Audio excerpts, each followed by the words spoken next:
Hello and welcome to Cinema Explorer. I'm Moksh. And I am Muskan. And since we saw the Batman recently, we thought we should make something more about the Batman and we thought of a tier list.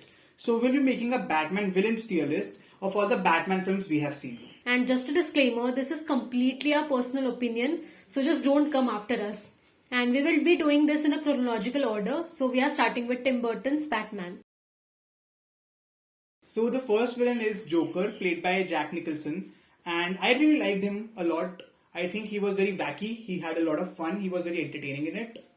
Yeah, I think he was the sole, he carried the film. Michael Keaton was good in the film, but he was the sole reason that the film was so big, I think, in its stature. And also the fact that he was the sole villain. We usually see in a Batman film there are 2 or 3 or numerous villains, but here he was all alone and he still managed to hold himself so well and do so great. I think even the way his character was written, Jack Nicholson did complete justice to it. He just embraced how insane he is, and that's what made him even more scary, I guess. The way he was able to bring so much of humor and the way he was unhinged, it was a unique combination done really well. One particular scene which stands out for me is the one when he enters that museum while songs are playing and he just completely goes on in his wacky way, painting those images and everything. That was really nice and I had a fun time watching Jack Nicholson Joker. Yeah, he was amazing. So let's put him in the amazing tier. Coming to the next villain, Max Shreck, played by Christopher Walken in Tim Burton's Batman Returns. I think he was not a great villain. He was not menacing to Batman. He was not big of a challenge for Batman, but I think he had a very important role in that particular film. Yeah, I think he was a bigger villain for Catwoman because he was the one responsible for making Selena Kyle into Catwoman. So he was a bigger villain for her, I guess. But as a villain, when we talk about villains and how menacing they can be, how big of a challenge for Batman specifically they can be, I think he lacked there. Yeah. The performance was good, but as a villain, I didn't kind of think that he was going to be such a big thing there. He was taken down pretty easily. So yeah, he was just fine. I think then we should put him in the okay tier. Okay. Another villain from the same film is Penguin, played by Danny DeVito, who was, I guess, pretty nice in his role. I think he was the perfect casting for the kind of penguin Tim Burton wanted in his film. Very animalistic in his approach, the way his mannerisms showed and the way he talked to people. I think that was really well done. My expectations towards Batman Returns were pretty low when I started to watch it because there was no Jack Nicholson to save it. But I think Penguin also did a very good job in scaring the shit out of people. And he did not disappoint at all. According to me, Penguin is definitely one of my favorite villains and I would love to see him in the amazing tier. I don't think he is amazing because Jack Nicholson is amazing as Joker. He was pretty dumb because his entire plan was to train and send penguins to destroy the city. So I think he is just good. But I think the performance and the way Tim Burton portrayed Penguin, that was something really appreciable and that is what made it so nice for me, so amazing for me. Let's put it in good for now because he's not at par with Jack Nicholson. Let's put him in the good tier for now, but let's decide towards the end if he deserves to be in amazing or in good.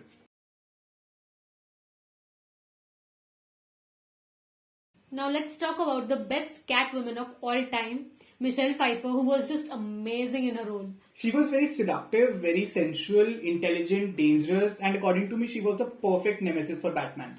Even the chemistry that was going on was so great, even between Bruce and Selena Kyle, and between Catwoman and Batman, it was just amazing. I think she really embodied the character of Catwoman, and also the fact that they brought out a duality in the character of Selena Kyle and Catwoman, which somehow matched the duality of Bruce Wayne and Batman. That was really well done. And I think Michelle Pfeiffer was phenomenal in her performance. I think this was the most villainous a Catwoman has been because after that they were just pretty like a hero. Yeah. And this was the most villainous she was. She was more like an anti-hero in this one. She had her own agenda and she was also trying to sabotage things for Batman. And I love that and I think she should go in the amazing. Yeah, she's amazing. Coming to our next villain, Riddler, played by Jim Carrey in Batman Forever. I think his performance was very over the top and had a lot of Jim Carrey trademarks, a lot of physical comedy included in Riddler's character. I think they pretty much made a joke out of his character. He was so cartoonish that it was so difficult to consider him as a big threat.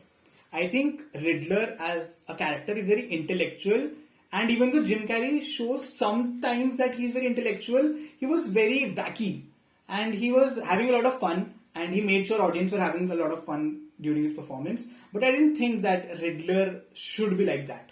I think it all comes down to how badly that character was written, and overall, the entire direction of the film, the entire way they tried to show Gotham and everything was just poorly done. So, according to me, still, like, even though Riddler was not the character you would expect because we saw a great version of Riddler this year, but still, I think Jim Carrey was really fun and the movie was kind of dumb and he embraced that fact and he had a lot of fun in it. And I think that's why he should be in the okay tier because he was not a menace for Batman, Yeah. but still, he was fun. Still lower in the okay tier. Okay. Another villain from the same film is Two-Face, played by Tommy Lee Jones. Just like Riddler, even this character did not work well for us and for the film. He was basically again just a joke. There was nothing serious about him, even though his only plan was to just kill Batman anyhow. He did not have any brains. He did not have even the duality of a character that Harvey Dent should have. It's Two-Face, and we did not see a normal side of Harvey Dent. All we see is just an insane person just trying to create menace all around him. He was just creating ruckus throughout and trying to kill Batman and failing eventually again and again. And as a character, him and Riddler, they both were very over the top.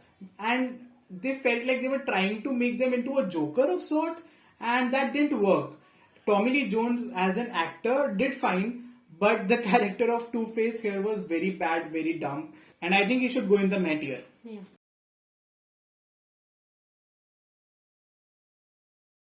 So coming to the next villain, and I'm not even sure we should be calling him a villain. That's Bane from Batman and Robin. And yeah, he was just making sounds. And what was that exactly? He was noise. That was what he was in the film. He was muscle and noise, and the origin story was very poorly done and very horrible. And overall, as a villain, I didn't even think I was scared of him once. He had no character of himself. He was just a remote controlled robot by Poison Ivy. So he was just bad.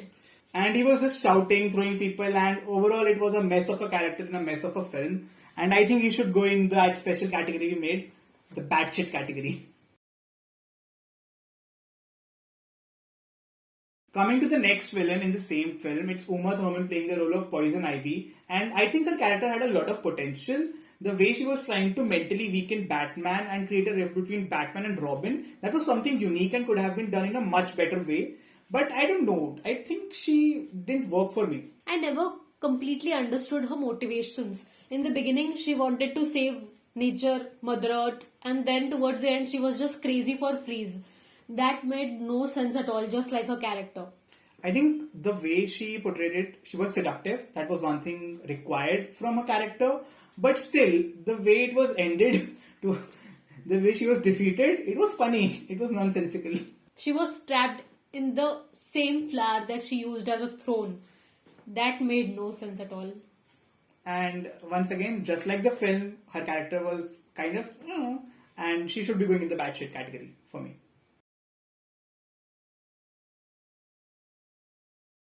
Coming to the third and final villain in Batman and Robin, who will probably complete our bad shit trio, is Mr. Freeze, played by Arnold Schwarzenegger. I think his story had a lot of potential because there was a very human story. He was trying to save his wife and he could have done much better. They could have given a lot of emotional importance to that character, but there was nothing in it. Yeah, his makeup was as bad as the CGI in the movie, and that just completely ruined the experience for us. Though he was the only villain whose motivations were clear from the start, that he wanted to save his wife and that's why he was collecting the diamonds, and after that it was just a revenge for him. But still it didn't work at all.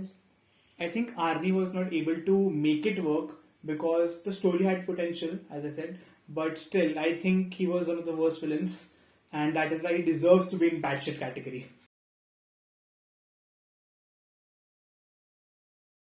Coming to the villains of the Dark Knight trilogy, let's start with the first villain, Carmine Falcone in Batman Begins, played by Tom Wilkinson. Carmine Falcone is a mob boss, and Tom Wilkinson here showed a lot of fierceness in the first few frames, first few scenes he had, but after that he went kind of a dud. I think even his presence was very limited in the film, and for whatever scenes he was in, it was just fine. But again, the way they ended that character, it was just too easily done. I think he was not a big challenge for Batman. He was a big threat, big challenge for Bruce Wayne. And the scenes that they both shared were nice, and that showed how good of an actor Tom Wilkinson is and how well he could have done here if it was written in a better manner. I think the same character of Carmine Falcone, this was in this year's Batman 2, the recent one, and that was a pretty powerful role in comparison to the Batman Begins one. So that shows that that character had potential, but it was not fully discovered in Batman Begins. And I think he should be in my category for that.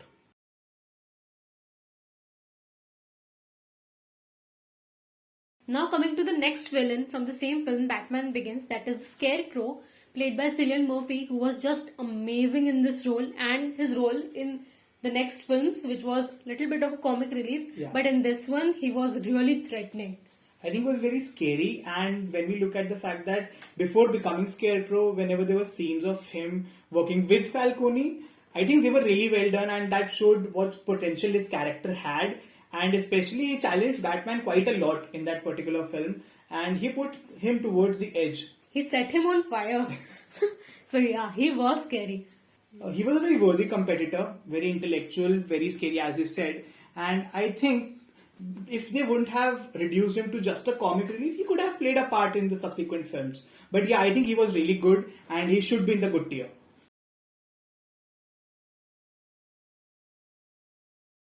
Now coming to Ra's al Ghul, who was one of my personal favorites of all the villains in the Batman series. He was just amazing. Liam Neeson was a perfect actor to be cast in that role. He was so charming, suave, and just he put everything into that character. I think the conversations between him and Bruce Wayne, they were really the highlight of that film. And he had a role to play in the subsequent films as well. And that was something that I didn't expect, and that was really a pleasant surprise for me. And I think I really liked Liam Neeson a lot in that film, and the kind of charm along with the very sense of calmness that he brought to that role. That calm before the storm kind of a thing, that was his character, I believe. I think he was the one who challenged him on a mental level as well as a physical level, because he was his mentor. That gave him an edge above him, and of course we don't enjoy villains who are not a match to the hero itself. Definitely. So yeah, he was a pretty nice villain. Also, he was completely clear about his goals, unlike many other villains who are just in for power or everything. But here he was very clear what he wanted and how he wanted to achieve it, and that makes him one of the most amazing villains of all time.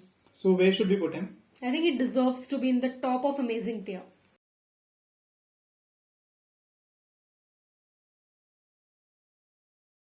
Now the next villain is Harvey Dent Two-Face in The Dark Knight, and I think Aaron Eckhart was really great as Harvey Dent as well as Two-Face, and his performance really goes under the radar because of someone else's presence in that film. But I really think that the story arc that they showed of how Harvey Dent became Two-Face, that was very intriguing, and that was something that I really liked.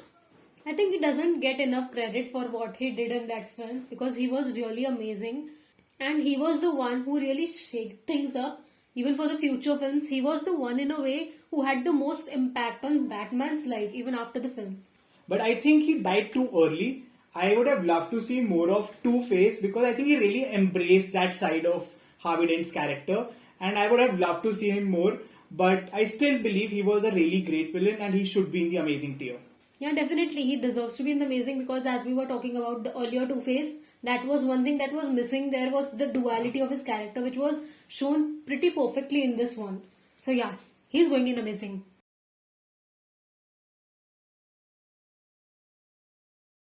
Coming to one of the best villains in a superhero movie of all time. He is the best. He is the best performance given by any actor. That is Joker, played by Heath Ledger. And I think we can't praise enough of how well he had done here. The mannerisms, the way he talked, the way he behaved, the way he worked, everything that was so perfectly done by him. I think he embodied the character of Joker to the very inch of his soul. every single gesture he made, every single body language, and everything was so on point. You can see that insanity in his eyes. You never know what he'll do. He's so unpredictable. He kind of brought out the worst from the society. Even that his little experiment he tried to do with two boats, that just showed how much of an unhinged character he was. And he was one character who challenged Batman to the very extremes, I would say. Because there was something that happened earlier in the film, and then he was also trying to challenge through that two-boat challenge. And he was definitely one of the best, and absolutely the best, I would say now, the best villain of all time.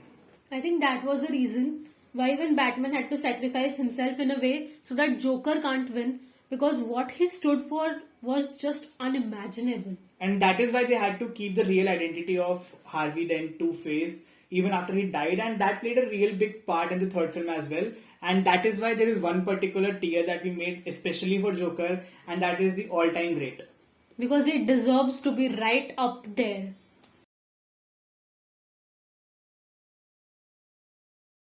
Coming to the next villain, that is Talia al Ghul, played by Marion Cotillard in The Dark Knight Rises. I think her presence in the film, I couldn't feel that much of a threat from her. Her turn from being a good person to being the evil person who's behind everything, that was really well done. But other than that, I think that was a lackluster of a performance and a lackluster of a character. I think that was one thing which I didn't like about the film, that in the end the entire credit for doing everything, the mastermind behind all of this, just went to her.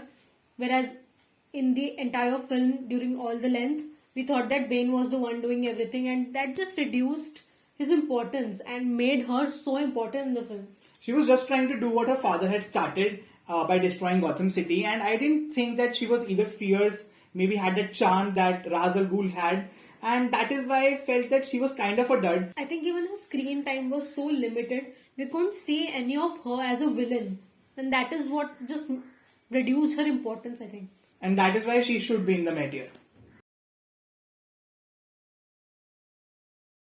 Coming to the Catwoman, played by Anne Hathaway in the same film, I think she was not as villainous as Michelle Pfeiffer in this film, and that made her less of a villain, I think. Yeah, when we looked at Michelle Pfeiffer, she was still an anti-hero there, but here she was not at all a villain. She was just a small challenge for Batman to win over, and she actually was the one who put Batman into the pit along with Bane, and she was the one responsible for a few things there. But still, I think Anne Hathaway did a really good job. She was very athletic. That was one thing. She was really good at fighting, and that is one thing I liked really much. So she was good at that part. I think her conscience is what makes her redeem herself in the end. But yeah, I think she did a pretty good job at the way her character was written. Of course, it was not as villainous. It was not as charming, as animalistic. But she did a pretty good job. So let's put her in the okay tier. Coming to the next villain of the same film, that is Bane, played by Tom Hardy, who was pretty amazing in his role. I think after Joker, if someone was able to scare me the way Joker did, not up to that level, but still in a way, that was Bane. I think he was the only one who was able to physically overpower Batman, and he tried to do so mentally as well, even though he did not succeed completely. But still, I think Bane was someone who could have probably killed Batman if he wanted to. Yeah, again, that was one part that I hated, was that his importance was suddenly reduced to nothing in the film. And in the entire duration, we saw how dangerous he is. Everything was him. He was the main villain, and then he was reduced to nothing. So that was one thing that made him a little less important.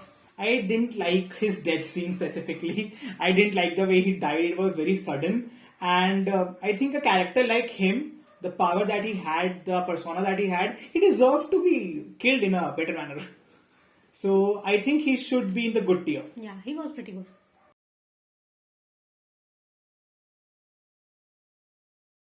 Coming to the villains of this year's The Batman, we'll try to ensure that we don't give away any spoilers. The first villain we need to talk about here is Carmine Falcone, played by John Turturro, and it was a better and upgraded version on the first one we saw in Batman Begins. I think even his importance was so much more in this film, and he had a pretty good backstory that made the character even more stand out.